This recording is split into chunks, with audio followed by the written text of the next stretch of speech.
오늘 이 시간에는 본문의 말씀을 통해서 하나님의 때라고 하는 제목으로 함께 말씀을 나누려고 합니다.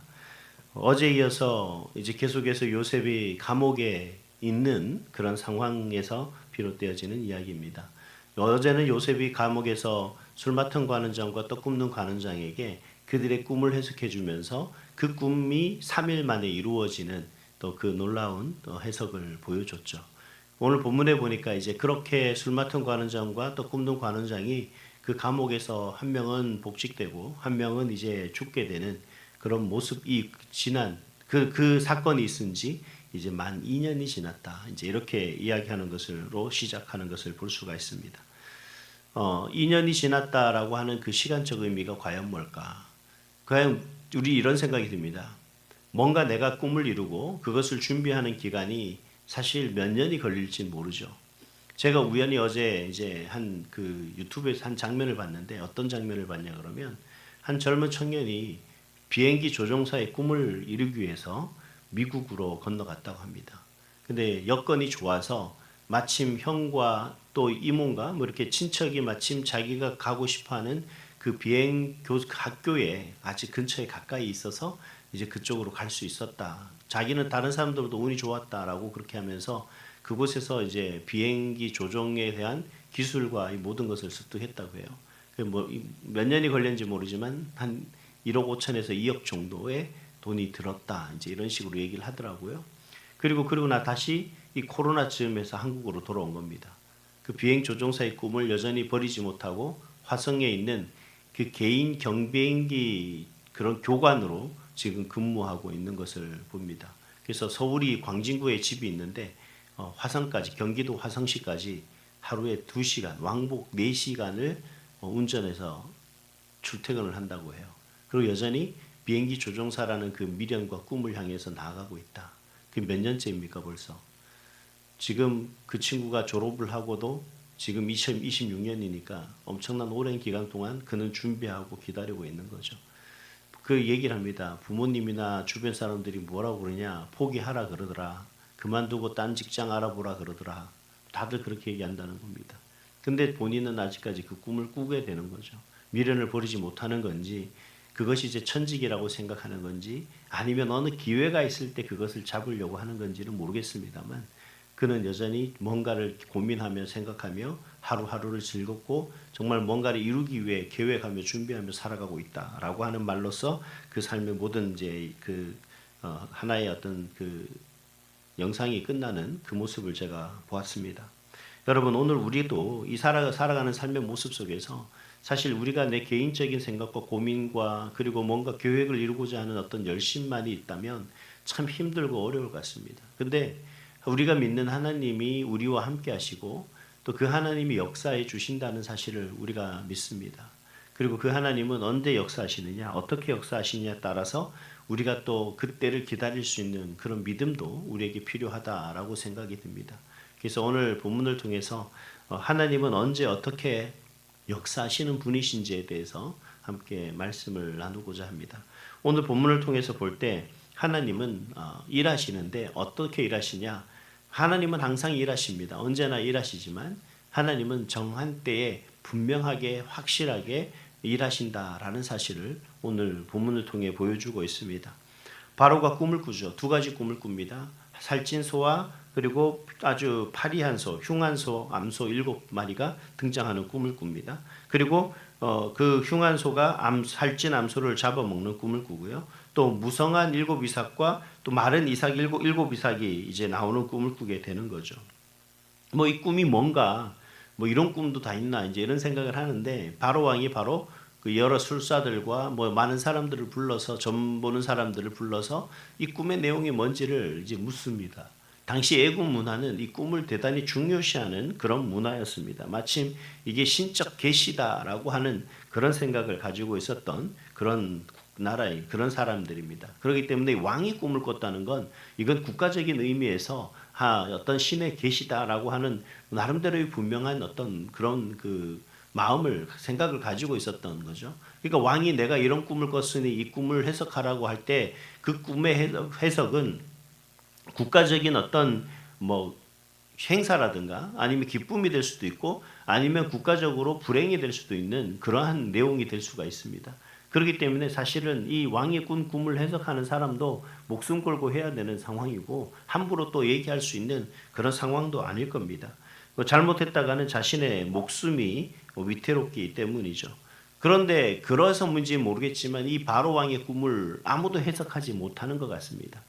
그때 이제 이 술 맡은 관원장이 한번 이야기를 하는 거죠. 내가 보니까 예전에 보니 이제 그런 사람들도 있다 하면서 그렇게 해서 불러내는 것을 요셉을 찾아내는 것을 볼 수가 있는데 그거보다 여러분 여기서 말씀해 보면 가만히 보면 이 사람이라는 그 사람의 생각과 지혜는 한계가 있다는 걸 명백하게 보여주는 내용입니다. 꿈을 꾼데 그 꿈조차 의미가 모른다라고 이야기했을 때 그 꿈을 해석하지 못하는 사람이 있는 건지 정말 이게 영적인 문제여서 우리가 어떤 부분들을 잘 알 수 없는 건지를 이렇게 얘기할 수밖에 없는데 우리가 하나님을 믿는 사람으로서 하나님이 우리에게 말씀하실 때 과연 우리가 그 하나님의 그 말씀을 내가 알아들 수 있느냐라는 겁니다. 물론 하나님은 우리에게 말씀하실 때 우리가 알아들을 수 있을 만한 방법으로 그렇게 말씀하시는 건 맞습니다. 근데 하나님이 우리가 알아들을 수 없을 정도로 그렇게 어렵게 말씀하시는 게 아니라는 거죠, 반대로. 근데 우리는 쉽게 알아듣느냐? 아니죠. 알지 못합니다.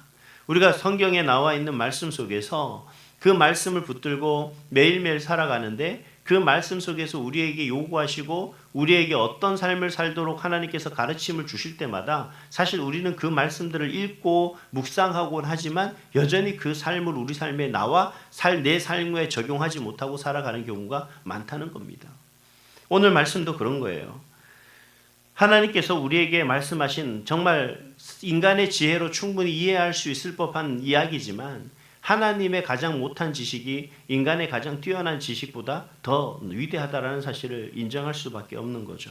그래서 고린도전서 3장 19절에 바울이 뭐라고 얘기합니까? 이 세상의 지혜는 하나님께 어리석은 것이다 라고 그렇게 말하는 것을 볼 수가 있습니다. 애굽의 최고의 어떤 그 지혜자들이라고 하는 그러한 모든 사람들이 이 바로의 꿈 이야기를 들었지만 아무도 그 꿈을 해석하지 못했다는 겁니다. 즉 그 감옥에 갇혀 있는 그 한 사람에게 의지해야 되는 이 애굽이라는 나라를 한번 생각해 보시기 바랍니다. 이 모든 것들은 결국 뭐예요? 하나님의 때가 이르렀을 때, 하나님의 정하신 때가 됐을 때 하나님은 저와 여러분을 사용하신다라는 겁니다. 그래서 각각에게는 하나님의 정한 때가 있는 것 같아요. 뭐 제 얘기를 하면 그렇습니다. 저도 뭐 나름대로 뭐 나이가 있고 뭐 경험이 있으니 많은 사람들이 그런 얘기를 해요. 너는 어든지 좋은 뭐 교회에 좋은 교회라는 의미가 좀 그렇습니다만 아주 큰 교회에 부모 담임 목사로 갈 수 있다. 기회가 될 거다. 그게 처음부터 시작돼도 어느 중간 한 해 흘러가다 보니 이제는 사람들이 뭐라고 생각하냐면 사실 저조차도 이제는 뭐 어떤 후임으로 간다는 것 자체를 포기하고 이제 개척을 준비해야 되는구나라고 생각했을 정도였습니다. 근데 하나님이 어떻게 이곳으로 인도하셨는지는 저도 잘 이해가 되지 않습니다. 하나님의 방법은 전혀 이러한 모습들이 아닌 거죠. 그래서 제가 전에 섬기던 교회 목사님이 그런 얘기를 하셨어요. 저인데 이 목사는 참 하나님이 정말 사랑하시는 것 같아. 왜요? 그래 물어봤죠. 그랬더니만 하시는 말씀이 그거예요. 야, 어떻게 당신은 그 많은 사람들 중에 이력서가 보통 그 정도 교회에 이력서가 가면 한 그래도 5, 60통 이상 오고 그걸 뽑으려면 한 일주일, 1년 정도 걸릴 거고 거기서 또 기다리고 해서 담임 목사 가려면 최소한 1년에서 1년 6개월 정도 걸릴 텐데 당신은 어떻게 이렇게 몇 개월 만에 갈 수 있게 됐냐. 이 모든 건 하나님의 은혜다라고 그렇게 하는 겁니다. 그래서 제가 그랬어요. 뭐 그런 것 같습니다.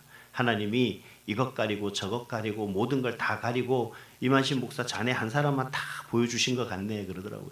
그래서 인정할 수밖에 없는 거죠. 어떤 모습 속에서 어떻게 진행될지 하나님이 우리를 저와 여러분을 어떻게 계획하실지 하나님의 정한 때가 있어야 된다는 겁니다. 여러분 그때까지 어떻게 해야 됩니까? 믿음으로 인내하며 그 하나님을 바라고 믿고 나가시기 바랍니다. 좌절과 포기와 낙심이 아니라 끝까지 하나님을 믿고 하나님께서 인도해 주실 거라는 그 사실을 기억하시며 오늘 요셉을 기억하시며 그렇게 나가시기를 바랍니다.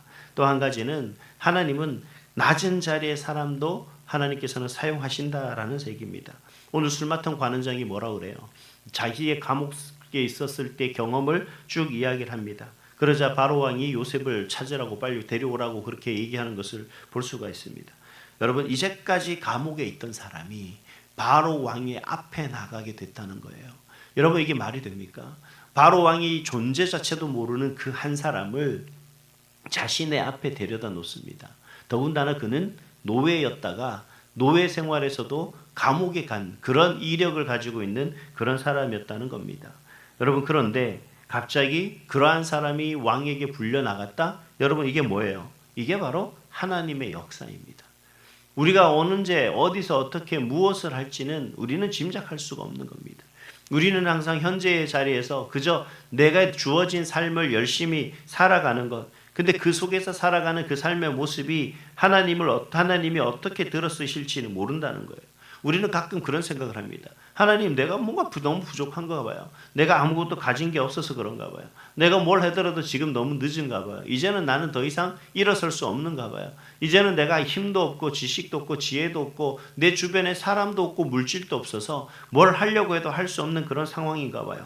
그렇게 이제 하나님 앞에 얘기하는데 하나님은 오히려 그러한 자를 들어 쓰신다는 거죠. 우리가 잘 알고 있는 다윗도 그들 아들 중에서 가장 막내였고 모든 사람들이 사무엘 선지자 앞에 불려갔을 때 이 다윗만 무시당하고 다윗만 불려오지 않았었습니다. 그만큼 관심 받길 사람이었던 사람이 바로 다윗이었던 거예요. 그러나 사무엘 선지자는 그 다윗도 부르시고 하나님은 그 다윗을 또 이스라엘의 2대 왕으로 사용하시는 것을 볼 수가 있습니다. 우리가 잘 알고 모세 역시 그가 어렸을 때 버림받았지만 그렇게 된 것처럼 그도 또 역시 왕궁에서 40년을 살아서 그가 그 높은 자리에서 그가 높은 위치에서 뭔가를 하나님의 뜻을 위해서 일한다라고 생각했는데 오히려 그는 미디안 광야로 살인자로 쫓겨났죠. 그 살인자로서 40년의 목동으로서 삶을 살다가 하나님께 다시 부름받은 겁니다. 누가 모세가 그렇게 부름받아 하나님 앞에 쓰일 줄 알았겠습니까? 여러분, 우리가 살아가는 모든 삶의 모습 속에서 하나님은 우리를 어떤 모습을 보시느냐가 중요하죠. 고린도전서 1장 27절에 하나님께서 세상에 미련한 것들을 택하사 지혜 있는 자들을 부끄럽게 하려 하신다라고 하시는 말씀이 있습니다. 여러분, 우리가 부족하고 연약하신 것이 문제가 되는 게 아니에요. 여러분, 지금 삶의 형편이 우리에게 중요한 게 아니에요. 저는 이 요셉을 보면서 그런 생각을 했습니다.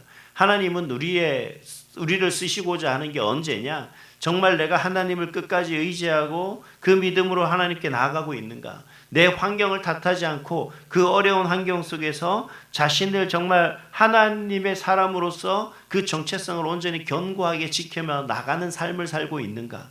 내가 가장 낮은 자리에 살며 있으면서도 여전히 내가 하나님의 사람으로서 준비하고 있는가? 이것이 가장 중요한 것 같아요. 여러분, 하나님은요, 준비된 자를 쓰십니다. 그리고 준비한 자를 하나님의 정한 때에 사용하신다는 사실을 기억하십시오. 지금 내 형편이 중요한 게 아니라 끝까지 앞에서 말씀드린 대로 어떤 상황이든 하나님을 바라보고 하나님을 의지하며 하나님의 때를 기다릴 수 있는 그런 믿음의 삶의 자리에 바로 저와 여러분이 서 있기를, 그래서 가장 낮은 자리에서 가장 높은 자리로 인도하시고 이끌고 역사하실 그 하나님의 역사를 기대하며 오늘도 감사로 참된 믿음으로 인내로 승리하는 그런 저와 여러분이 될 수 있기를 주님의 이름으로 축복합니다. 마지막으로 하나님의 사람은 기회를 만나도 하나님을 먼저 드러내는 사람이라는 겁니다. 오늘 우리가 요셉을 보는데 요셉이 바로 앞에 불려갔을 때 그게 기회였을지도 모릅니다.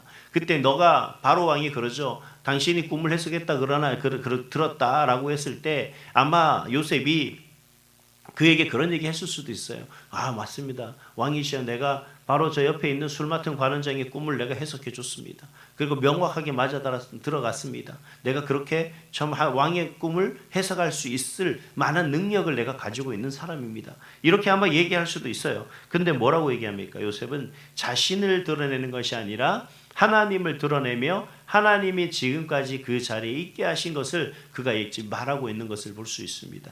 이 얘기는 뭐냐 그러면 끝까지 그 요셉이 감옥 생활을 하면서 자신의 모든 삶이 무너지고 자신의 모든 계획이 물거품이 되고 그 삶에 있어서 가장 초라하고 비참한 인생을 살아가는 그 모습 속에서도 그는 항상 하나님 중심의 사람이었다는 것을 얘기하고 있는 거예요. 우리가 가는 그런 얘기하죠. 우리가 하나 어떤 시험을 다 겪어서 어떤 어려운 문제 때문에 내가 정말 살다 보니 교회 다니면서 내가 시험 당해 이제 더 이상 교회를 다니지 않습니다 라고 하는 사람들의 말을 들을 때마다 저는 참 안타깝습니다. 왜냐하면 그 사람들의 삶의 중심이 과연 무엇이었느냐? 교회를 다녔었지만 하나님 중심을 살지 못했던 거죠. 그는 그 신의 인격 중심이었고 그가 가지고 있는 세상적 가치관의 기준이 그의 삶의 중심이었고 사람과 사람과의 평가 기준 속에서 우위를 점하지 못하는, 그래서 그로부터 오는 자신의 비참함이 그런 부분들에 대해서 자신의 자괴감에 빠지는 것이 그의 삶의 우선순위에 있었던 거죠. 중심에 있었던 겁니다. 여러분, 우리가 살아가는 그 삶의 모든 모습 속에 여러분 우리의 삶이 그러한 세상적 가치관과 기준 속에 살아가는 그 삶의 중심이 우리의 삶의 중심이 되면 우리는 작은 말 한마디에 그리고 작은 상대방의 행동 하나에 우리는 시험 들 것이고 그로 인해서 우리는 하나님 중심의 믿음이 흔들릴 수밖에 없게 되는 거예요. 그러나 요셉은 우리에게 분명히 보여주는 게 자신을 그렇게 비참하고 비난하고 손가락질하고 억울함으로 누명 쓰고 감옥까지 들어왔던 그 인생이지만 그의 삶에 있어서 하나님 앞에서만큼은 그는 하나님 중심적 사람으로 살아왔었다는 것을 오늘 본문을 통해 보여주고 있습니다. 여러분, 우리가 살다 보면 그런 사람들이 있어요. 자신의 삶이 힘들고 어려워지면 이제 난 더 이상 넘어질 것도 없어, 더 이상 내가 잃을 것도 없어. 그때부터 인생을 이렇게 표현하면 좀 그렇습니다만 그냥 막 사는 거예요. 그랬을 때 하나님이 그를 쓰시고자 하시고자 한다면 하나님이 그를 다시 어떻게 해야 됩니까?